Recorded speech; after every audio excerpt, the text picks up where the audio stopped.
Olá, tudo bem? Vamos começar a nossa aula de história, né? Como eu sempre digo para vocês, história é uma matéria genial, né? História é sensacional. E o que nós vamos estudar hoje, hein, professor? O que vamos estudar na aula de hoje? Bom, na aula de hoje nós vamos falar sobre a abolição dos escravos, pessoal. O nosso tema de hoje, tá? É a abolição dos escravos no Brasil. A abolição dos escravos no Brasil, durante o Império, né? Durante o Império no Brasil. Esse é o nosso tema, é o que nós vamos trabalhar na aula de hoje, e eu vou falar para você. Assista a aula toda porque vale a pena, viu? Assista a aula toda porque vale a pena, porque realmente é um tema que nos chama muito a atenção, né, gente? Então, na aula de hoje, a abolição do Império é o que eu quero convidar você para poder participar da nossa aula, interagir comigo através aí dos seus comentários. Vamos hoje formular questionamentos sobre o legado da escravidão nas Américas. Vamos compreender o processo de abolição da escravidão no Brasil, tá? Mas para tudo isso, eu quero fazer uma retomada de conteúdo com você. No ano de 1822, o Brasil ele emancipou-se politicamente de Portugal, processo que remonta à chegada e também o estabelecimento da corte portuguesa no Brasil no ano de 1808. É um caso singular da história em que uma colônia cedia um império colonial. A vinda da corte representa um dos fatores que contribuíram para a emancipação política do Brasil. Após o regresso da corte e da família real para Portugal, o Brasil, que agora era um reino unido a Portugal e Algarves, tinha Pedro de Alcântara como seu príncipe regente. Em 1821, a corte ela exigiu o retorno do príncipe regente. José Bonifácio liderou a elite brasileira e conseguiu, por meio de assinaturas de populares, a permanência de Dom Pedro I no Brasil. Esse fato ficou conhecido como o Dia do Fico, viu, pessoal? Tá? Esse fato, ele ficou conhecido como o Dia do Fico. Uma dica para vocês poderem pesquisar, né? O que foi o Dia do Fico, né? Uma ótima pesquisa para vocês aí. O Dia do Fico, como ficou conhecida a permanência de Dom Pedro I no Brasil, foi uma desobediência, né, frente à metrópole portuguesa. Outras ações políticas rompiam com Portugal, como, por exemplo, o cúmplice e a sessão do Conselho de Estado presidido pela princesa Leopoldina. Tá? Com o apoio da elite brasileira, de ministros e de uma parcela significativa de colonos, Dom Pedro I, no dia 7 de setembro de 1822, por meio do grito "Independência ou morte!", simbolicamente estabeleceu a emancipação política do Brasil em relação a Portugal. Clemência, volte! Volte, Clemência, né? Independência ou morte, 1822, de uma forma simbólica, estabelece a emancipação política do Brasil com relação a Portugal. Dentro desse contexto aí, né, só para vocês terem uma noção do que antecede a independência do Brasil, né, a vinda da corte de Portugal em 1808, a volta da mesma corte da família real para Portugal, exigindo que o príncipe Dom Pedro também regresse.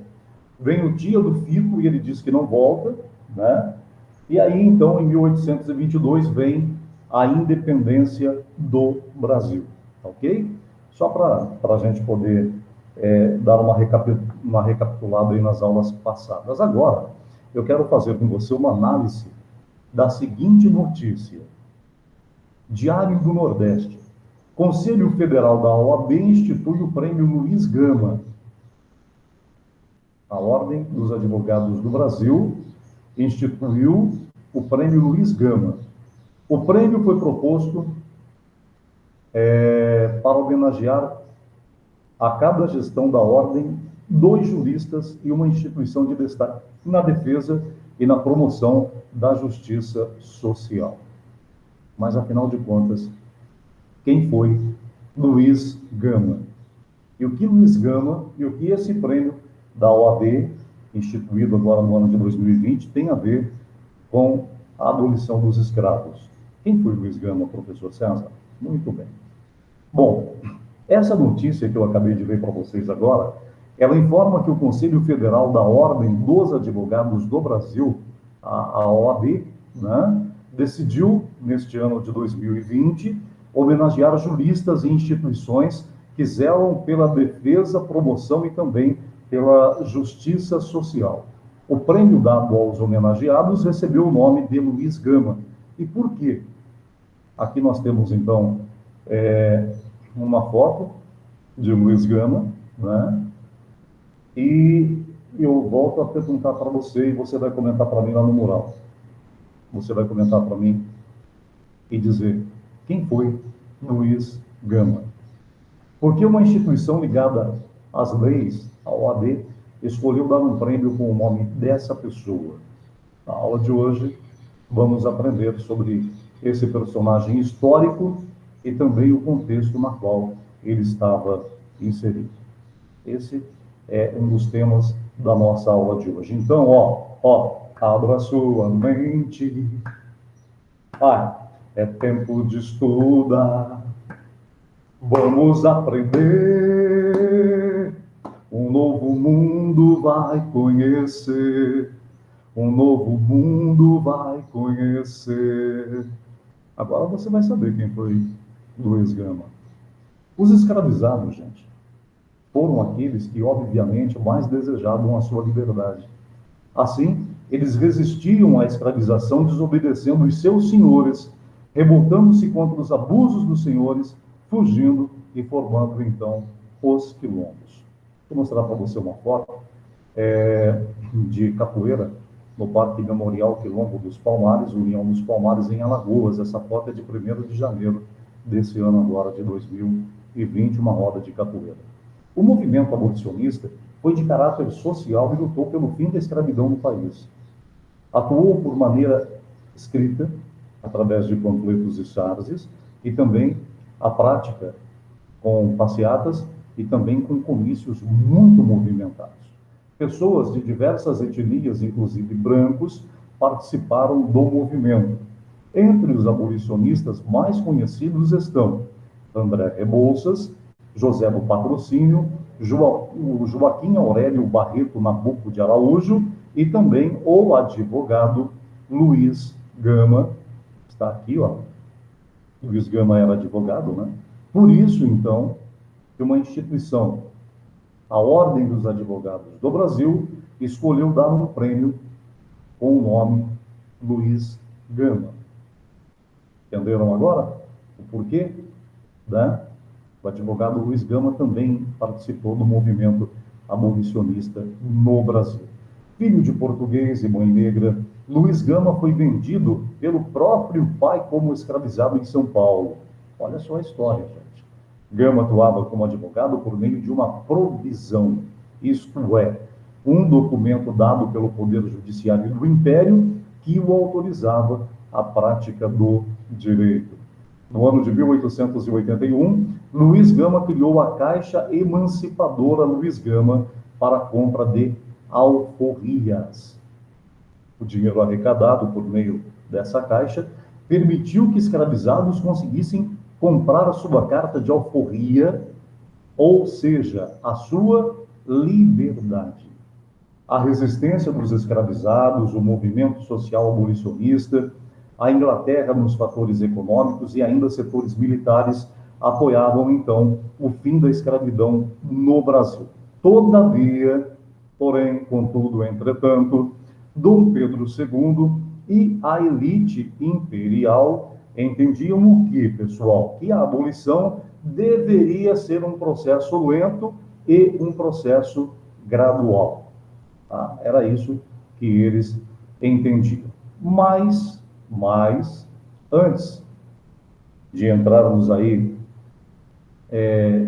nas leis abolicionistas, eu quero dizer para você que todas as vezes que nós falamos a palavra escravo, eu quero que você aprenda de onde vem isso. A palavra, a própria palavra escravo, vem de eslavo. Eslavo, quem eram? Povos do leste europeu, constantemente submetidos à vontade dos germanos e também dos bizantinos na Alta Idade Média. Brancos europeus, pessoal, presta bem atenção aqui, gente, olha, brancos europeus também foram escravizados por africanos, tá? Então, veja bem, os brancos europeus também foram escravizados pelos africanos. Entre os anos de 1500 a 1800, para vocês terem uma ideia, durante 300 anos, os reinos árabes do norte da África capturaram aproximadamente 1.250.000 brancos e os transformaram em escravos. A maioria deles do litoral do Mediterrâneo. Tá? Então, eu quero fazer ênfase nesse parágrafo aí, para você entender que quando falamos a palavra escravo, nós falamos uma palavra que vem de origem eslavo. Povos do leste europeu que eram constantemente escravizados por germanos e bizantinos na Alta Idade Média. E eu quero dizer para você também que durante 300 anos, de 1500 a 1800, os reinos árabes do norte da África capturaram cerca de 1.250.000 escravos brancos. Tá? Esses dados é um estudo do historiador americano Robert Davis e autor do livro Christian Slaves, Muslim Masters, Cristãos Escravos, Senhores Muçulmanos. Bom, por que eu estou comentando sobre isso? Para você entender um pouco mais sobre a questão da escravidão. E qual é o melhor jeito para acabar com o racismo no Brasil, gente? Qual é o melhor jeito para nós acabarmos com o racismo no Brasil? Conta para mim. Me diz. É isso que eu quero perguntar para você agora, para você participar comigo, interagir comigo. Qual é o melhor jeito para acabar com o racismo no Brasil? Eu quero que você dê para mim a sua opinião, a sua participação. Ok? Gostaria muito que você participasse junto comigo e desse para mim a sua opinião sobre esse tema. Tá? O que nós podemos fazer, né, para que a gente acabe com o racismo dentro do nosso país? Bom, pessoal, então agora que nós entendemos da onde vem a palavra escravo, que vem de eslavos, né? E agora que nós entendemos que os brancos também eram escravizados, vamos falar das leis abolicionistas. Vou falar primeiro para você da Lei Eusébio de Queiroz, do ano de 1850, que proibiu o tráfico de escravizados da África para o Brasil. Na prática, estava proibida a entrada de escravizados nos portos brasileiros. Ressalta que o comércio entre as províncias continuava sendo permitido, tá? Comércio entre províncias permitido. Agora, o tráfico da África para o Brasil estava proibido. A Lei do Ventre Livre, de 28 de setembro de 1871, dizia que os escravizados nascidos a partir daquela data de assinatura da lei eram livres. Porém, contudo, entretanto, todavia, até os 8 anos de idade, a criança deveria ficar sob a autoridade do senhor proprietário, decidir se libertava a criança definitivamente e recebia uma quantia, multa, ou permanecia com o serviço dessa criança até os 21 anos de idade. Olha só a lei do ventre livre, né? O que tinha de livre nisso? Até os 8 anos de idade, a criança pertencia ao senhor, ao proprietário. Se ele decidisse libertar a criança definitivamente, ele recebia uma determinada quantia em dinheiro. Ou ele podia ficar com essa criança, até os 21 anos de idade, ela permanecia prestando serviço ao senhor e seu proprietário.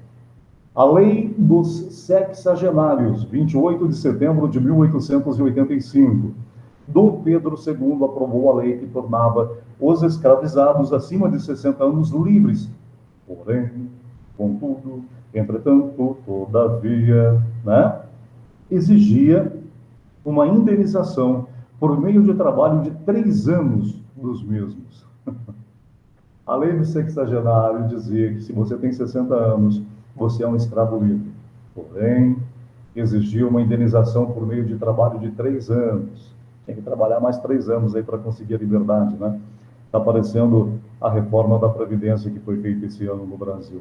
A lei gerou críticas, pois além de ser raro os escravizados chegarem aos 60 anos ou mais, não lhes era dado qualquer amparo depois da sua libertação. Tá? Eu quero mostrar para vocês aqui a edição 413 da Revista Ilustrada, do ano de 1885, criticando a lei do sexagenário, e um de seus redatores posteriores, o conselheiro Saraiva. Então, aqui tem um retrato, né, de um escravo acorrentado. E essa revista, a edição 413 da Revista Ilustrada, do ano de 1885, através dessa ilustração, faz uma crítica à lei do sexagenário. Bom, e a Lei Áurea? E a Lei Áurea? Vamos falar agora da Lei Áurea. A pressão interna e externa aumentaram para a abolição definitiva da escravidão.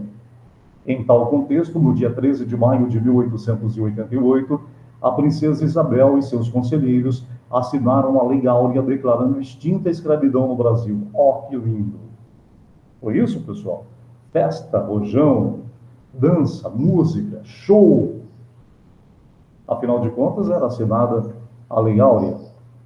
Era motivo de comemoração, será? Vamos estudar sobre isso. 13 de maio de 1888, Lei Áurea.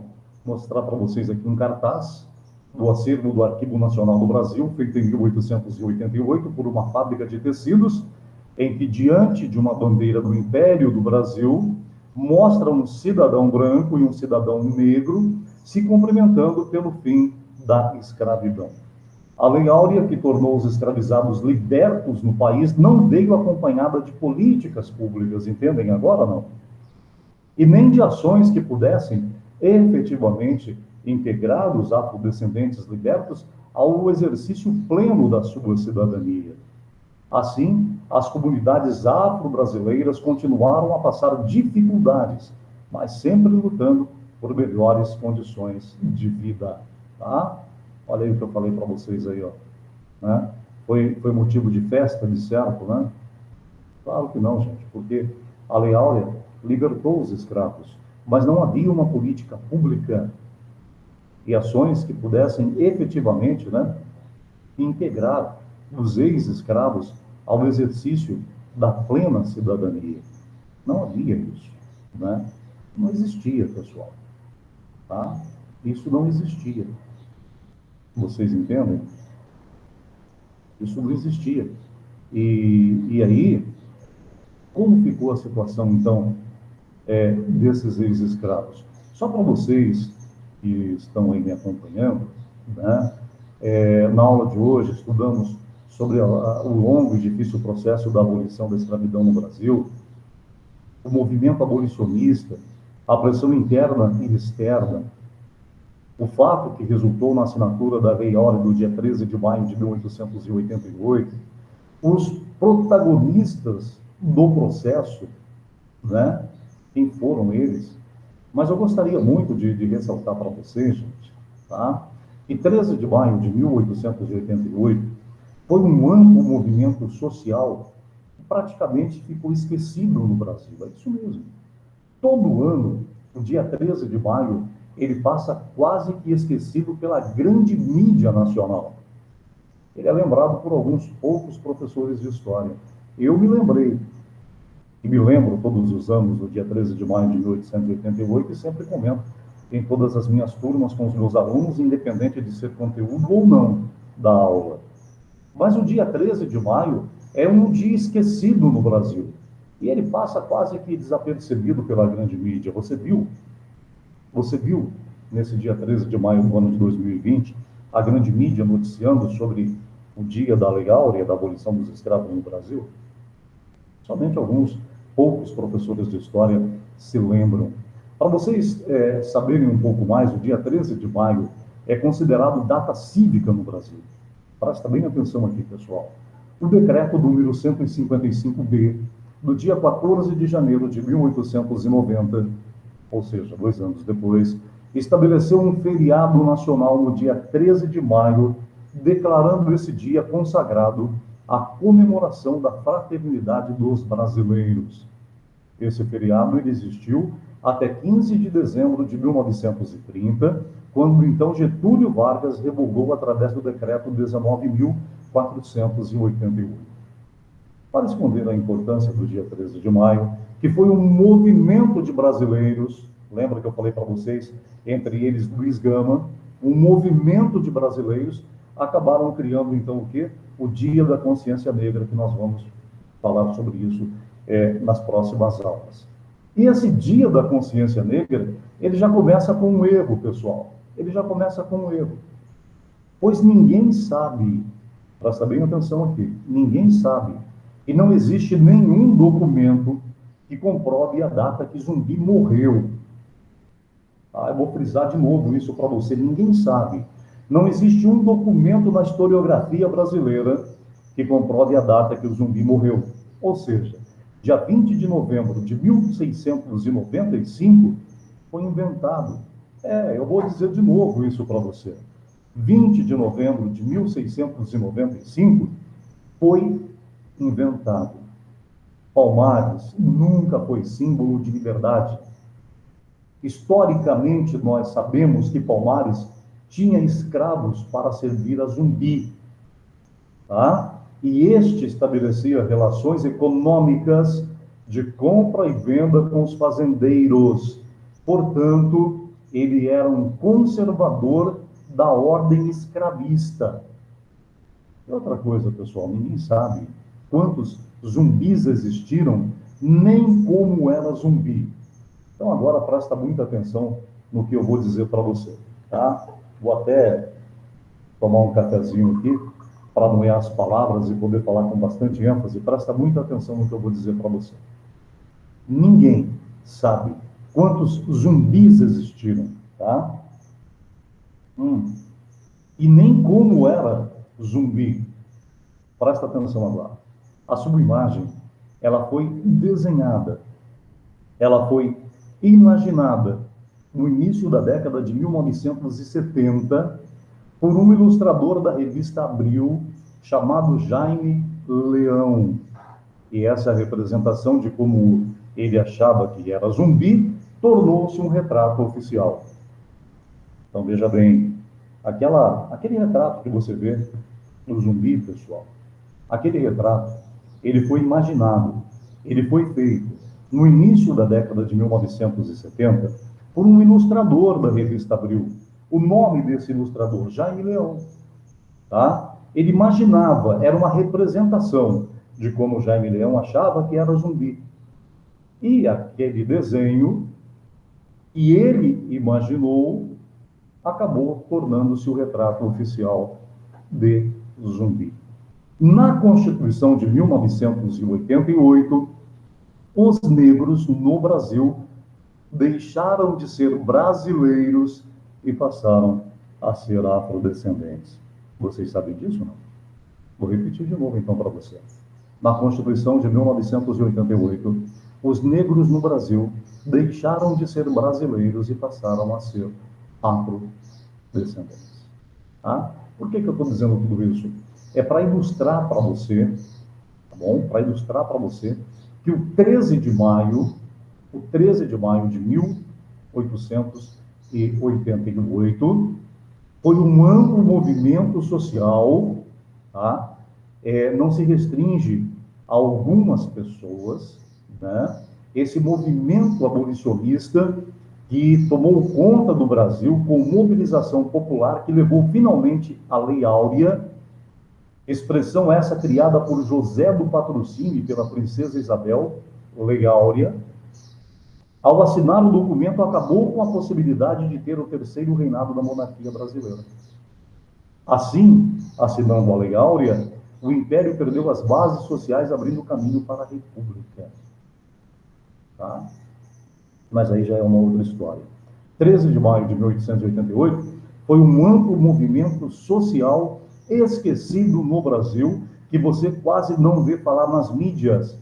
E raros são os professores, principalmente os de história, né, que acabam se lembrando dessa data.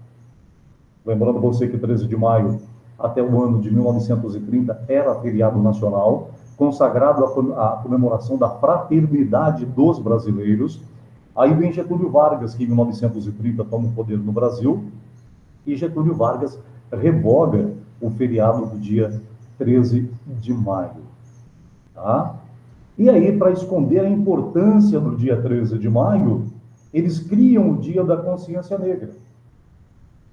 Mas veja bem, pessoal, não foi no dia 13 de maio de 1888 que acabou definitivamente com a escravidão no Brasil, através da Lei Áurea? Não foi no dia 13 de maio? Para esconder a importância do dia 13 de maio, eles inventam, tá? O Dia da Consciência Negra, que começa com um erro, pois ninguém sabe, não existe nenhum documento na história do Brasil que comprove que Zumbi morreu no dia 20 de novembro de 1695. Essa data de 20 de novembro de 1695, ela foi inventada. Bom, e durante as próximas aulas eu quero falar um pouquinho mais para vocês aí sobre a questão aí dos quilombos, né, de Palmares, sobre Zumbi, mas não se esqueçam, essa figura, esse retrato que vocês veem de Zumbi dos Palmares, ele foi criado em 1970, há 50 anos. Há 50 anos, ele se tornou o retrato oficial de Zumbi. Jaime Leão, né, um ilustrador da revista Abril, imaginou que Zumbi poderia ser daquele jeito. E aí, então, aquele retrato do Jaime Leão acabou se tornando o retrato oficial do Zumbi. Ou seja, aquele retrato ali, gente, ele existe há 50 anos. Ninguém sabe se Zumbi, quantos existiram, ninguém sabe se realmente Zumbi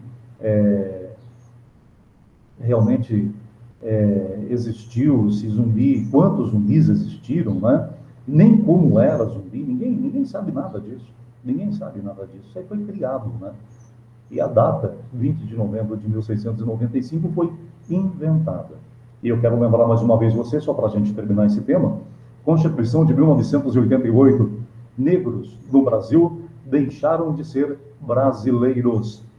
Agora, desde 1988, são afrodescendentes. Ok, pessoal? Então, é só para poder complementar a nossa aula de hoje, tá? Que foi sobre a abolição dos escravos. Nossa aula de hoje sobre a abolição dos escravos. E durante as nossas próximas aulas, né, nós vamos aí continuar trabalhando esse tema, e aí, então, nós vamos falar um pouco mais sobre Zumbi dos Palmares, a história do Zumbi dos Palmares, vamos falar um pouco também sobre essa questão, né, que para obter escravos, os quilombos faziam pequenos ataques a povoados próximos. Zumbi, que é considerado o maior herói negro do Brasil, né? 20 de novembro é feriado nacional em algumas cidades do nosso país, né? Ele mandava capturar escravos de fazendas vizinhas para que realizassem trabalhos forçados no quilombo dos Palmares. Para você ter uma ideia, Zumbi sequestrava mulheres. Mulheres eram raras na primeira década, nessas primeiras décadas do Brasil, né? Mulheres eram raras. E ele mandava sequestrar mulheres. E Zumbi também executava aqueles que quisessem fugir do quilombo. Tá? Mas a gente vai falar sobre tudo isso aí nas nossas próximas aulas, tá bom? Valeu, pessoal. Grande abraço para você. Nessa vida tudo tem seu tempo, tudo tem sua hora. Nesse mundo nada, nada, nada, nada acontece por acaso. Muito obrigado pela nossa aula de hoje.